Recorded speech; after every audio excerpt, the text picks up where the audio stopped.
সালামু আলাইকুম। আমি মোহাম্মদ মাজহারুল ইসলাম। আমি সিলেট থেকে এসেছি এই বছর 2025 সালে হজ করার লাগি লতিফ ট্রাভেলসের মাধ্যমে।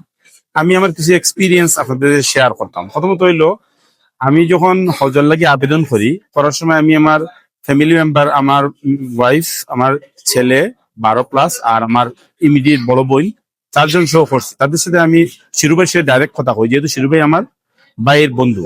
তো আলহামদুলিল্লাহ আমি খুব ভালো পেয়েছি এইটা জেনে যে তান কমিটমেন্ট রাখছে। লতিফ ট্রাভেলস এর ট্রাভেলের করতে গিয়ে আমি যে জিনিসটা ফিল করছি, প্রথমত হইলো তাদের কমিটমেন্ট যেটা দেয় এটা চেষ্টা করে টু সাম এক্সটেন্ট মানে মেনটেন করার লাগে। 2 নম্বর হলো খাবার দাবার আমরা গরু সবাই খাই, কিন্তু এইটা হলো ঘরোয়া পরিবেশে। আমরা এই জায়গায় যেগুলো আছে আমার মনে হয় আমি যতদূর ফিল করছি যে যিনি কুক উনিও আমরা দেশি হইব, না এই ধরনের টেস্টি খানিগুলা মানে যায় না গেল 2। 3 নম্বর কথা হচ্ছে যে স্টাফ যাদের আছে তারা মানে well behave, very well behave.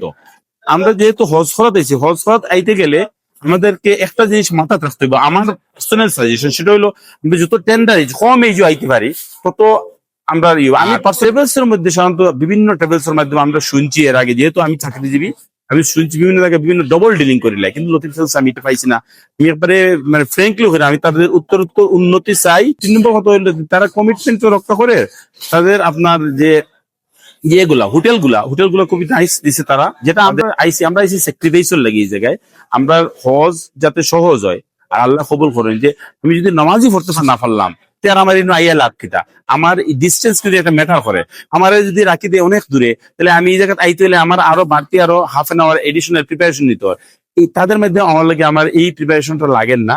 আমি লতিফ ট্রাভেলসের উত্তরোত্তর উন্নতি কামনা করি, এবং আমি পার্সোনালি যেহেতু আমি আমার স্যালারি আমি ইন ফিউচার আমি আরো চেষ্টা করবো আমি আমার লাগে উমরাহ কার হজ আল্লাহ যদি কবুল করে ইনশাল্লাহ আমি এই বলে আমার বক্তব্য শেষ। আসসালামু আলাইকুম রহমতুল্লাহ।